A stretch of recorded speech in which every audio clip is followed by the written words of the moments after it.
All right, folks, let's explore objects a little more. So here we have the person object. This is what we're going to move forward with for the sake of simplicity. It has a first name property, a last name property, and a get full name property, which contains a function, right? So let me jump into my console and access person. I can see everything. If I try to access person.lastName, it returns the value of that last name. What if I try to access a property that isn't there, that doesn't exist in the object? Well, I get returned undefined. Makes sense? But what happens if I set that currently undefined property equal to something? Wait, no, that's not right. I'm 29. No. Yes. Yeah, I'm okay, there we go. If I set that property equal to something, then the previously undefined property has actually been added to the object.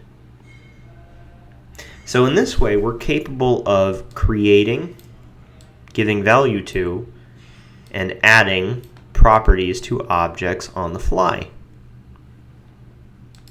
And of course, we can do the same thing with the bracket syntax. So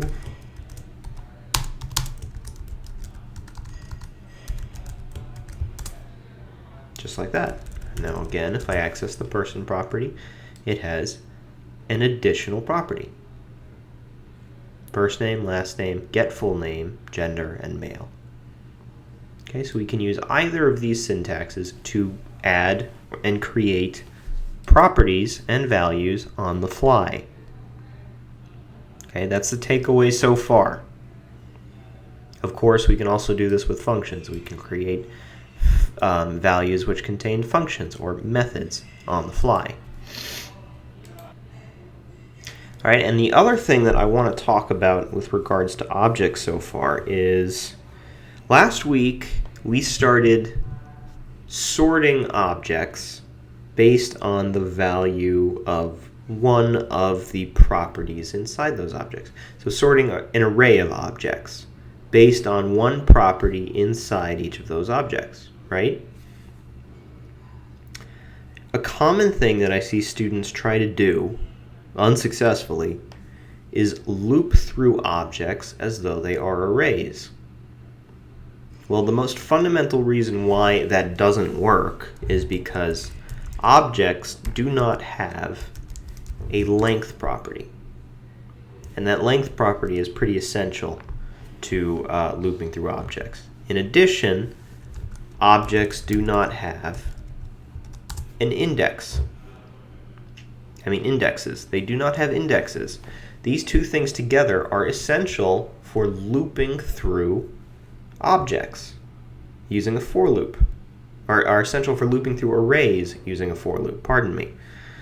You need indexes and you need a length property in order to use a for loop to loop through an array. Make sense? That doesn't mean, however, that it is impossible to loop through an array. There is something called the for-in loop. And this is a relatively new addition to JavaScript. But the way it works is, let me just set up the syntax here. It's going to be for, and inside those parentheses, it's going to take two arguments.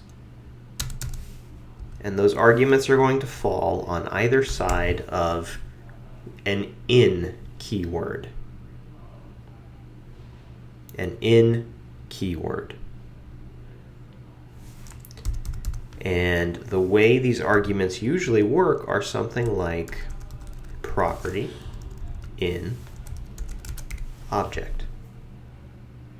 Now you can rename these you can rename this argument here anything you'd like. Property, key, zebra, anything you want. Doesn't matter.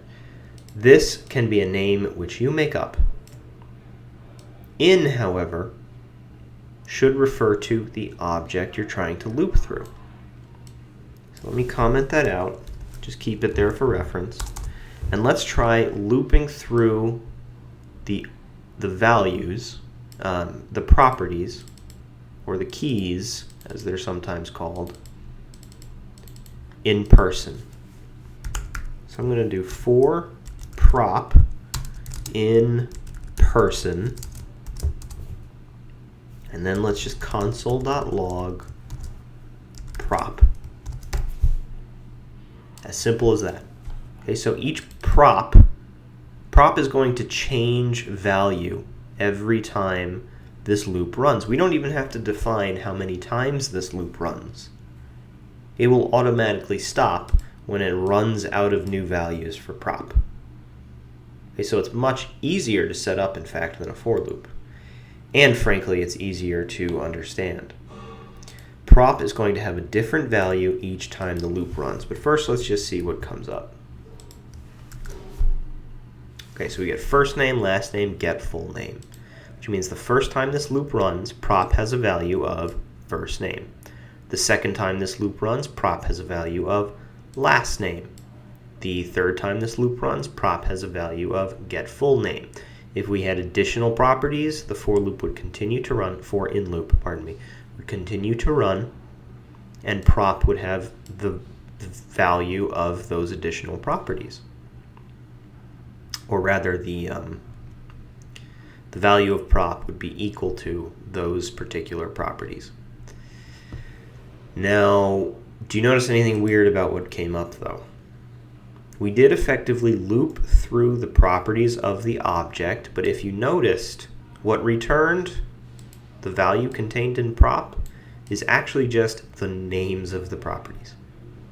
We got first name. We didn't get, we got first name. We didn't get Evan. And we got last name. We didn't get Winston. We got get full name. We didn't get this function.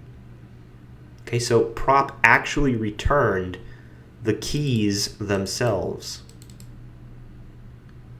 in string form, not the values contained in those keys.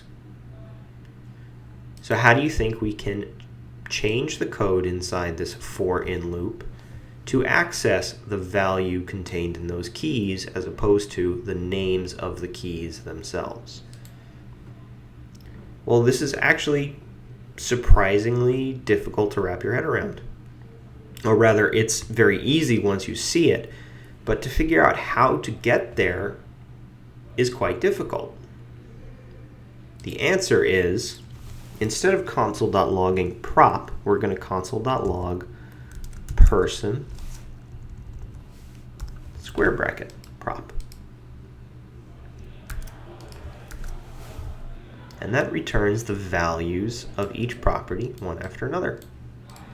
So what's really happening here? What's happening is, in succession, we are console logging person dot first name, followed by person dot last name, followed by person dot get full name. Remember, the value of prop is changing with each loop. Now, why do we use the square brackets instead of dot notation?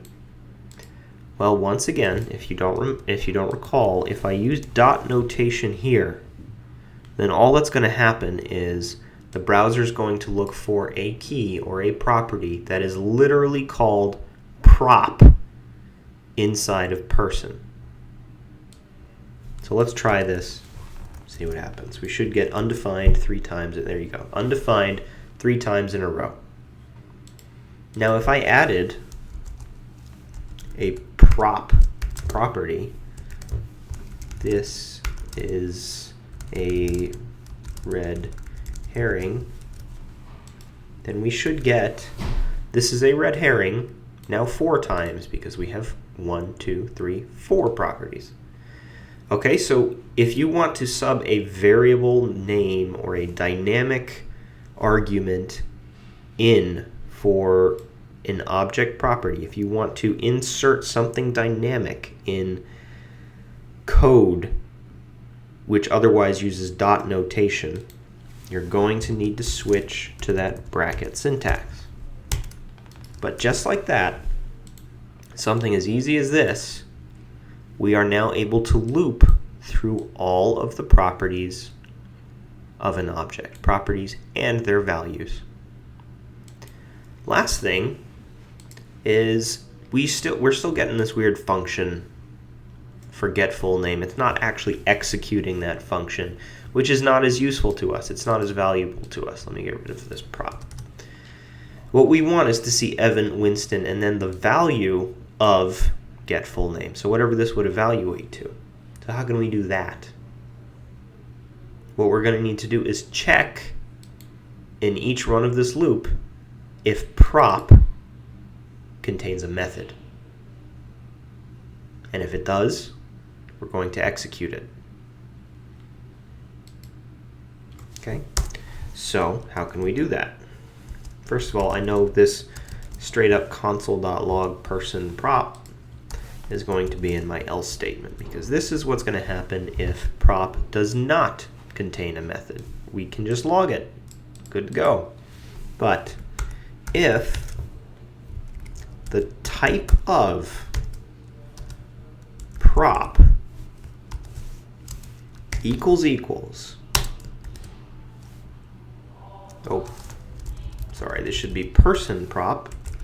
The type of person prop equals function. Literally, just like that. If type of person prop equals function, then console.log person prop invoked. Okay, so we add these two parentheses to invoke whatever this method is. If it's a method, if it is in fact a function. Okay, so type of is actually another useful method that we're learning today, another useful function. Type of. And I'll explore that a little bit more in just a second. But now, let's run this again. Evan, Winston, Evan, Winston. So it actually invoked that method.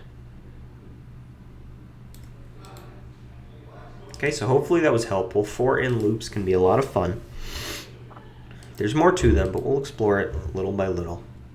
I think that's a good start. Let's quickly take a moment to talk about type of. So type of, let's try string. It returns string. That may have been confusing, so let's try type of Evan. Returns a string. Okay. Type of 999, number. Type of name, Evan, age 29, maybe. Object. Type of function.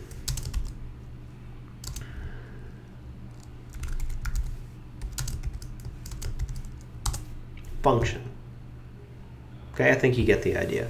So type of is a really useful way of figuring out exactly what kind of value, what value type is contained inside something, or what something evaluates to, or what a variable is holding. That's the only thing to be aware of. Be wary of, pardon me. If you run type of on an array, it is going to return object. Okay, now this shouldn't be too surprising to you because we already discussed how arrays are in fact objects in disguise. But for that matter, so are functions, yet function has its own moniker for type of.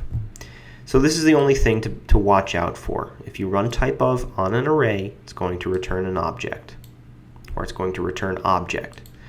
The other thing to keep in mind, if you haven't already figured it out, is everything that returns from a typeof statement is itself a string. Okay, so to demonstrate that, I'm going to run typeof 999 string.